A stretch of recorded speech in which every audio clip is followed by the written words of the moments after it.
Welcome to the Big O Show on the Overreaction Sports Network, powered by Believe. Still the same damn kid from Oklahoma, same old dreams hanging off my shoulders, wishing and waiting on a shooting star for all to see. And now your host, straight out of Oklahoma, former Buffalo Bill, Jerry Ostrowski. I'm still the same damn kid from Oklahoma.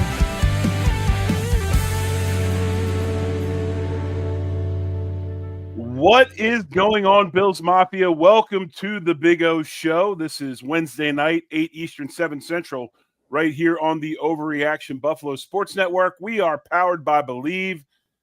To my right, Rich Eisen and the boys getting ready to drop the official 2025 NFL schedule. Joining me tonight for our instant reaction show, my man, my former left tackle for Buffalo, John Fina. What is going on, Mr. Fina? I feel like it's Christmas time right now. Yeah, I was just saying, this is really compelling. Like, I'm just so jacked up. I can't wait to dive into this schedule and be totally disappointed. I mean, Now, totally excited. well, if the schedule that was leaked is correct, all of us have had a chance to kind of preview it, and we'll talk about it, get in depth into that schedule here as the show goes on. But before we go any further, like the show, subscribe, review it, tell your friends, and we appreciate everyone here in the comments, everybody that's watching. Tracy, Richard Rush, Amanda, thank you for joining us this evening. But again, and I'll put it up right now, this was the rumored schedule for the Buffalo Bills as of today. And pardon me if it's not quite big enough, but it should be big enough for you to see. But of course, week one, this is the week one schedule, and they've got Bengals and Bills on this schedule. But as we know, and I'm going to get rid of that because I put the wrong one up there. We were talking, or there's a lot of chatter that it's going to be Ravens Bills Sunday night in Orchard Park. How do you feel about playing the Baltimore Ravens right off the bat, John? I really don't like it. I mean, I don't want to start with a playoff caliber team first game, right? I mean, as well as I do, Jerry, coming out of training camp nowadays, a little bit different. Training camp was a lot harder. I think you felt a little bit more prepared. I know that you can prepare mentally, you can prepare in the film room, but there was just something about training camp speed to game speed. And I think the distance between that has grown over the years. What's your take on that? Right. Well, I think you're 100% correct. Now, what has been released is Thanksgiving games, the official Thanksgiving games, Green Bay and the Lions at 1 o'clock.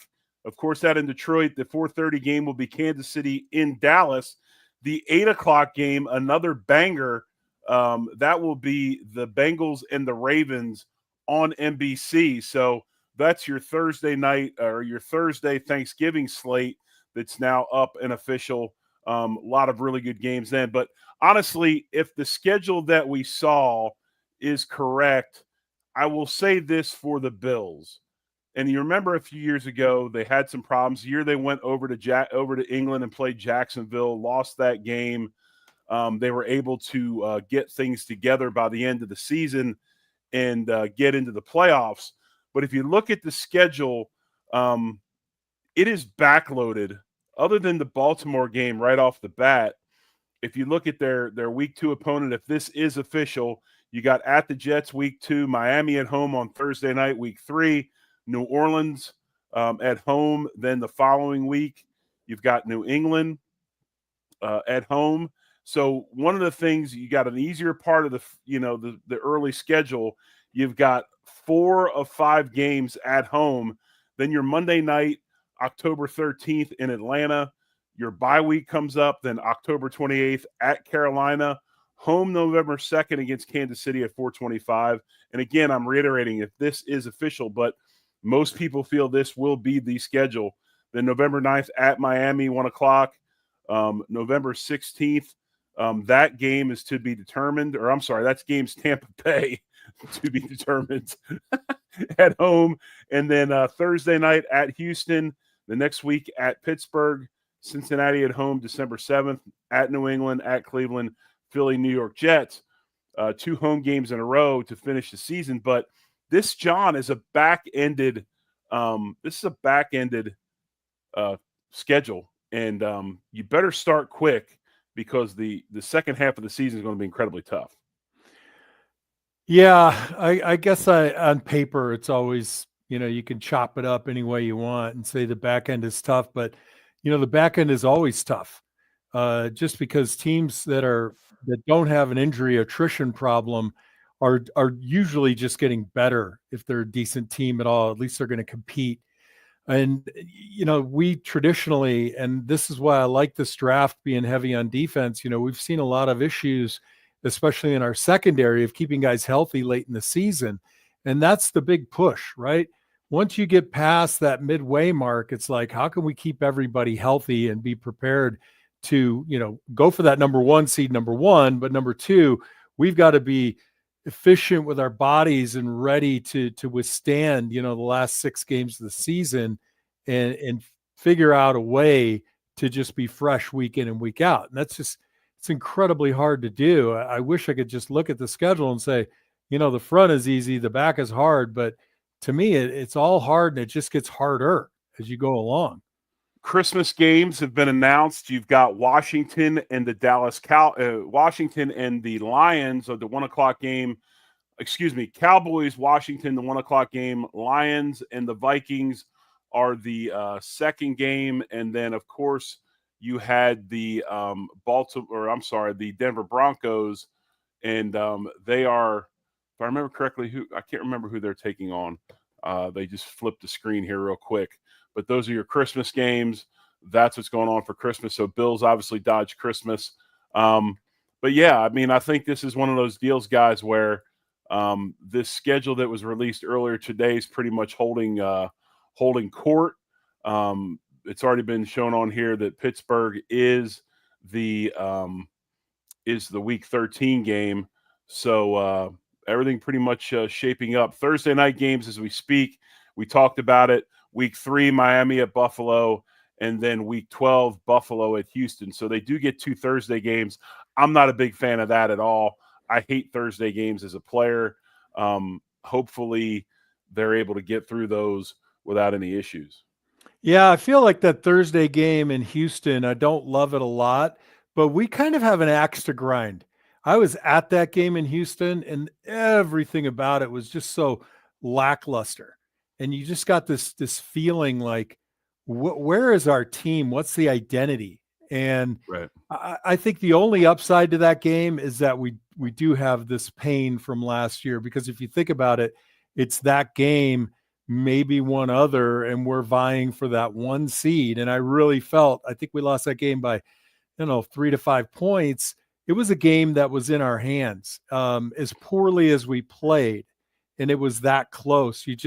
It's a head scratcher. So hopefully that's a little bit of a angst and anger and rebound game to go back down to Houston and take care of business. What I don't love as a fan, and of course, Thursday night, I just think the Thursday night broadcast, Jerry, tell me, why these networks, these streaming services can't get it right, like Fox and the bigs, right? And it's just, as a fan experience at home in the living room, it's just not the same. You would think the Thursday night games would be better. You got Al Michaels calling the games, but to go over those Thursday night matchups, the thing that a little bit makes me nervous about the first game being Miami, third week of the season, you're at New York the week before, first divisional game, highly emotional. You don't know what's going to happen there. You're on the road. Then you come home and play your biggest rival, the Miami Dolphins, week 3. Now, I don't mind Thursday games that early, because the players aren't quite as beat up. They're a little bit more fresh and those types of things. It's that later in the year Thursday night game, like this Houston game, especially with the Bills going on the road, playing 4 days later after probably playing a highly emotional Tampa Bay game with Baker Mayfield and that group coming in. That's a good football team. That's going to be a tough game to play. And then you got to go on the road and play another tough one to CJ Stroud and the Houston Texans. So, it's doubly tough too, Jerry. You know how it is in Florida, right? I mean, it might still be early November or mid-November, but you're still going to get that humidity. And every time it just sucks all of your hydration out of you, your electrolytes, and that just adds to the recovery time. Yeah, I'd rather play in the cold, frankly. You get down, I remember coming home from those Miami games, and we visited San Diego, our last year in Buffalo, or next to last year. I remember coming home from that flight. I drank like 3 gallons of fluid on the flight, and I still didn't have to pee for like 2 days. This is insane. So then to turn around, coast to coast flight, that's what that was. This is just down the coast. Right. You add the recovery time onto that. These are young men, but it takes time to get over that. Maggie says this: I'm glad we don't have any holiday games since I work the holiday games. I'm happy for you, Maggie. I actually like when the Bills play on holidays. I was hoping they would get either that late Thanksgiving Day game or the Christmas Day game. I know John's not a fan of it because if you know my man Fina, he can cook up some food now. My man Fina can sling in the kitchen. So Thanksgiving and Christmas are big for him because he's getting after it. So you might be asleep on the couch by the time of Thursday, Thanksgiving Day. I'll definitely be worn out. But anyway, we're waiting for the official announcements. We've got a bunch of chitter chatter right now with Al Michaels talking to Rich Eisen. Of course, Rich Eisen moving on to ESPN after this year. But there's some key matchups this season. We talked about it right off the bat. You play the conference championship game rematch against Baltimore in Buffalo. That's going to be huge. They do have one lone Monday night game, which is in Atlanta. I might try to make that one, John. That's not a bad trip. And the cool thing about the stadiums this year, you look at Atlanta, you look at Carolina, you look at Miami. Okay, not so much Houston. I don't know about the others, but there's a lot of stadiums out there that you can have what they call, the quote-unquote Bills Mafia takeover. Those are two ripe for the picking, and Monday night in Atlanta should be a good one. Yeah, I agree. I'll tell you, though, that we had a hell of a showing at Houston. I mean, I was at a Bills tailgate. I know there were many of them, and, there were hundreds of people at the tailgate. So I may not necessarily be a takeover, but you'll be in family friendly territory there. There's great tailgates going on everywhere, right? We're the big team, the diaspora Bills, if you will. You can go any away game and find your people and just have a terrific time. The stadium was great in Houston. Jerry, if that one lines up with a Duke game that makes sense, I might make that one. The Monday night one's going to be hard, but I'd love to go to Atlanta. We both have people in Atlanta. That should be a hell of a game too. I'd love to see my kid there, Bijan Robinson, play in person. That would be pretty exciting. Of course, I want him to be, 20 carries for 21 yards, but just to see him play and see him perform after coaching him in high school would be pretty fantastic experience. John, when you look at the schedule, what is the stretch of the schedule that maybe makes you the most nervous as far as a 2 or 3, 4 game sequence on the schedule that gets you a little bit fired up? I think when you have a lot of divisional games in a row, that's always an issue for me. But we don't really have that if what we have is accurate, right? So, right. That doesn't bother me too much. I kind of wish we were playing the Saints away, right? With their quarterbacking situation, you want to head somewhere else where you feel like a team is a little weak or rebuilding. I think the stretch that to me is the toughest is starting with Kansas City, Miami, Tampa Bay, Houston, Pittsburgh, and then the Bengals, right? If I have the appropriate one up, that to me is kind of like a run of murder hornets. So here is the official Bills schedule from the Buffalo Bills website Ooh. for the farewell season from Highmark Stadium, obviously 1973 to 2025. But as was talked about and advertised, September 7th, Sunday Night Football at home versus Baltimore. Sunday on the road, Sunday, September 14th on the road to New York. Thursday, September 18th at home versus Miami. Sunday, September 28th at home versus New Orleans. And then October 5th at home versus New England. Then you got Monday Night Football on the road, 7:15 in Atlanta. Then you got your bye week, week 7. I wish that was a little bit later. Yep. It's a bit early for me. I wish it was a little bit later. That's one gripe I have about this schedule. Then you got the 26th. You're at Carolina.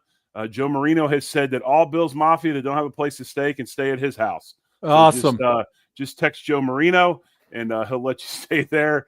Then we are at home November 2nd, 4:25 versus the Kansas City Chiefs. That'll be probably one of a couple games. That'll be the marquee afternoon game that week. Then you got week 10, November 9th, at Miami, which isn't too bad. I mean, it's still a touch early, but the weather won't be too bad November 9th. And you got November 16th at home versus Tampa Bay. Then the next week, November 20th, that away game on Thursday Night Football at Houston we talked about. Then Sunday, November 30th, at Pittsburgh. I do like that. We get a couple extra days to rest, a couple extra days to prepare for the Steelers. Then December 7th, afternoon, that'll be another one like Kansas City earlier versus Cincinnati at home. December 14th, at New England. The 21st, at Cleveland, which I want to talk about here in a minute, John, with you, that Cleveland game late in the year. Then home, a huge game versus the Philadelphia Eagles, a game that I'm going to hopefully be at. And then, of course, the flex game, week 18 at home versus the Jets. Cleveland, we know their situation at quarterback. We know how good they are on defense with Myles Garrett and the likes. Is this a thing where you're worried about playing Cleveland late because you know that defense is that good and it gives these rookie quarterbacks 15 weeks or 16 weeks to prepare and get better as the season goes along? Does that make you a little bit nervous being a Bills fan? I'm more worried about the defense. Cleveland's defense, obviously, really, really good. I think if a rookie quarterback is going to do something exciting, it's going to be early. They're going to flash early, right? I mean, we saw this with C.J. Stroud, had an amazing season. And then I don't like to say, oh, we got them all figured out. But there's a little bit of, the gold falling off the lily, right? You gild the lily and then, you rub it a little too much and it starts to fade. So they have so many issues there with quarterback. And right. It just – Cleveland can't figure out how to get out of their own way. I mean, you draft one kid, third or fourth round, right? Right. And then you draft a controversy by bringing Sanders in. So you just literally added an incredible amount of disruption. And there's no way it's not going to happen if it's the two of them competing for the role. Maybe start a veteran early, move which rookie in. That rookie has a hard time that everybody's screaming it should have been the other guy. And then if it's Sanders first, why do we draft the other guy? I as a front office, come on. I can't figure that one out in the least, but not terribly concerned about Cleveland. I think that other than the one game every year, the Bills have done a really good job competing against strong defenses. What we have needed is 3 to 7 points back from our defense. I agree with you 100%. I agree with that assessment. And the thing, and let's talk about week 1. Let's talk about week 1, September 7th, Sunday Night Football against Baltimore, John. One of the things that was talked about with Hoyt was the fact that you bring him in and he's got positional flexibility, right? He's a guy that can play defensive end, but he can also play some outside linebacker, play off the ball backer. And against Baltimore, you need that 4-3 look, not sitting in the 4-2-5 all the time due to the matchups. They got the big 330-pound fullback. They've got big tight ends. They've got a tailback that's 255 pounds. Who just whatever signed. he is, who just re-signed extended 2 years. So you look at this, and I was hoping anyway that we wanted to see the Cincinnati Bengals first week, because we know the Bengals have a problem starting fast, right? So catch them when they're trying to get things going, and better opportunity for success. Doesn't happen. We get Baltimore early with all the all the rookie defensive linemen, all the rookies on defense. Is this a tall test for the Bills playing this caliber of a team the first week of the season? Great assessment, Jerry. And of course, we don't have Hoyt, right? We don't have Ogunjobi because of the suspension. So that puts us at a disadvantage for guys that, I like your idea there, line up, go a little bit of 4-3, mix it up with 4-2, change the fronts, big offensive line, big fullback, hell of a running back. But never forget, that's going to be a christening for Maxwell Hairston if he does get the starting role. I mean, I feel like they're nearly as good, top 5, maybe top 10 in receiver core. And coming out of training camp, carrying against those guys, those Ravens wide receivers, that's why I don't love this game. I'd like to see Cincinnati. They're still in a bit of a rebuild with their offensive line a little bit. So this is a challenge. And obviously, what's going to happen is we're going to have to score 28 or 31, and defense is going to have to get some takeaways. But it is going to be a tall order for those new young guys on defense. If you're not watching the NFL Network, click over and watch us and the NFL Network at the same time. Deion Dawkins is on, obviously talking about the schedule release at the present moment. He looks great, doesn't he? Got Yes. the monster green glowing off him. He's got that red ball cap on. Dude's a movie star. The sunglasses. That's a Bison's cap to begin with. But anyway, Ralph Wilson Sr. says this. Rich Stadium opened with a 9-7 win against the Jets. It will close the regular season with another victory against the Jets. And I will say this, everybody over in the comments, if you have a question, if you want to know an opinion by myself or John, throw your question up in the comments. We've got a little bit longer here on the show as we talk about the schedule release for the Buffalo Bills. Sal Capaccio put up something really, really interesting on Twitter earlier, or on X. He said if the schedule's correct, which it obviously is, after week 1, when the Bills play the Ravens, their next 6 games are against teams that won a combined 35-67 last season. None of them made the playoffs. They have a really, really good opportunity for a really terrific start, considering what the back end of the schedule looks like, John.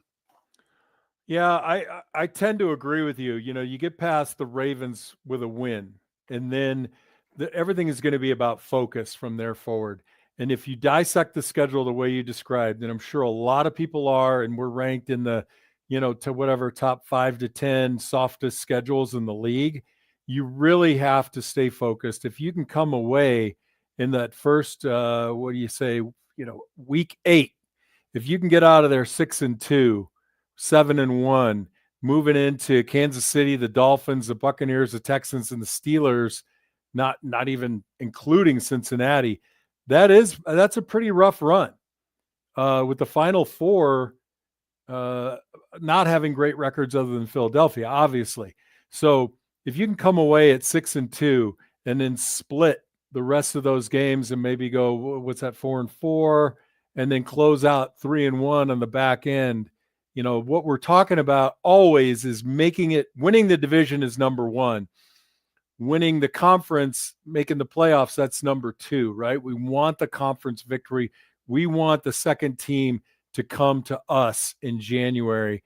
And I think that puts us in the Super Bowl. It's a fair assessment. Execution is always where the rubber meets the road, right, Jerry? Right. It's funny, John, and we've talked about earlier, I asked your opinion on playing Baltimore early with so many rookies on defense. But if you really want to look at it, the way to get this team right is this schedule, okay? You're playing 4 of your first 6 games at home before the bye week. So you're going to not have Hoyt and Ogunjobi in the building for weeks 1 through 4. They get a 2-week ramp up plus a bye week, and now the second half of the season begins. and you get both of those suspended players back. So that should be a positive for the Bills. But again, you're trying to get a bunch of young guys on defense up to speed.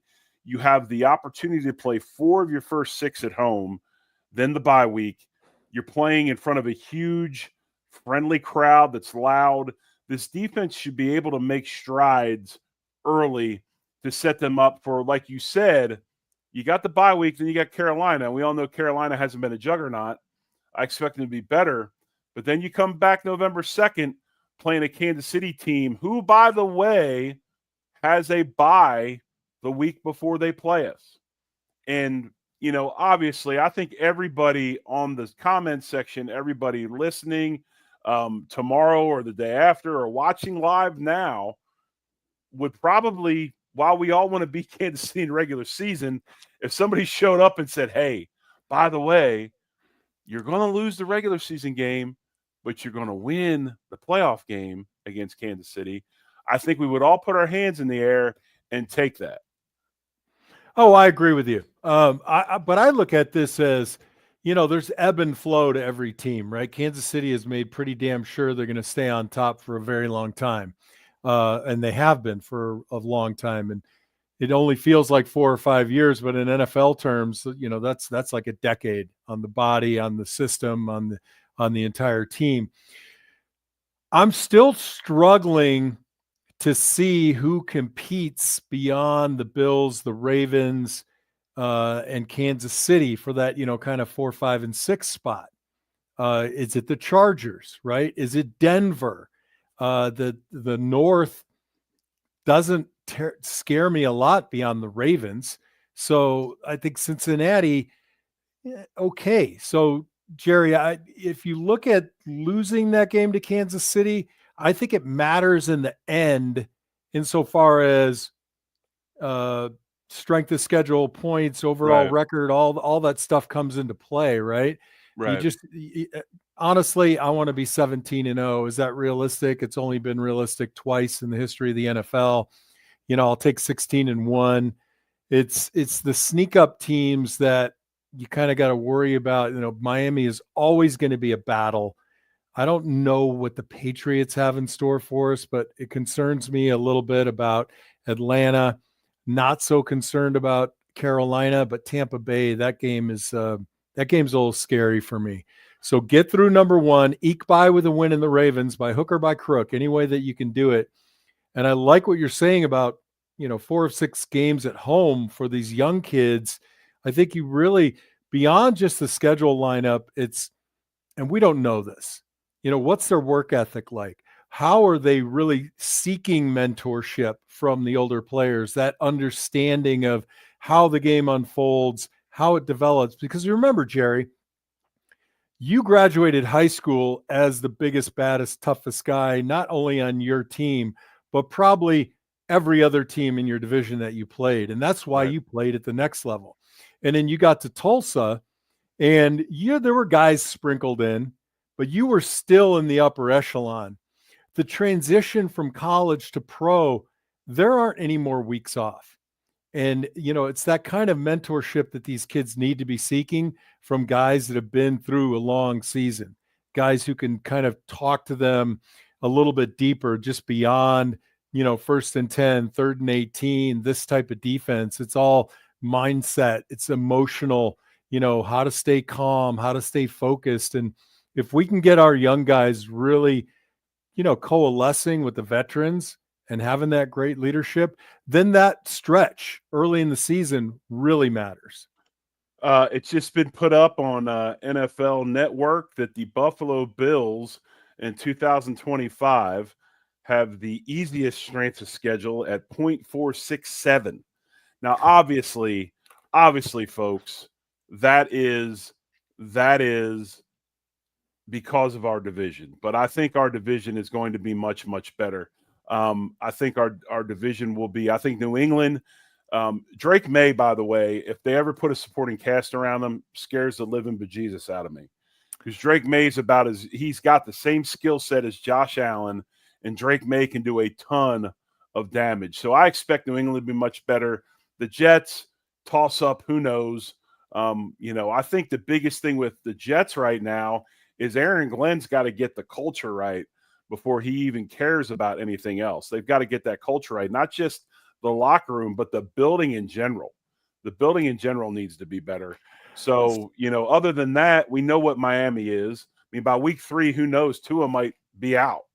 Yeah, But and New England Jerry does concern me. and Jerry, that's where the very first part is where I disagree with you, because divisional games are just a different animal. So I don't really believe that the Jets and the Patriots are going to improve that much. I just don't. I don't think they're ready yet. But that doesn't mean that they're not going to get up for us. So the strength of schedule might be accurate because they're weak, but that doesn't make me believe that, this is a, I don't know, guaranteed win or an 80-20 or anything of that nature. So that's just kind of where I differ from you on either you or the assessment of, weakest division, therefore softest schedule. Here's what I don't agree with as far as New England goes. I do believe what I said is true. I think that Drake May is fabulous. You go ahead and you draft a running back like Trayvon Henderson from Ohio State. You add Campbell, the big tackle from LSU, in the top 5. And if you remember correctly, New England was not bad defensively. They've got cornerbacks. They've got DBs for days in New England. They've already got a defense that Vrabel can work with. Now, one thing I want to say in all this as we get down to the last so many minutes here, we're not going to be here much longer, but let's look at something. Vrabel, I'm not saying Vrabel's a bad coach, but Vrabel did get fired. Okay. His mentor got fired too, because John and I helped him get fired when we beat him in Cleveland when he was coaching the Cleveland Browns and being in Bill Belichick. So your coach is as good as your talent. Coach has got to be able to coach, but let's face facts. If you don't have talent, it doesn't matter how good of a coach you are. It doesn't matter. So, but I think Vrabel's got talent in the building. If he can instill that kind of old Patriots way, they've got a chance. But when you look at the schedule before we get out of here, one of the things that is interesting, John, to me anyway, when you start deciphering little things, and we're all going to look at this thing a million times, we're all going to break it down a million times. When you go to December 7th, okay, the last 5 games of the season, 3 home games. You've got Cincinnati at home, cold weather team.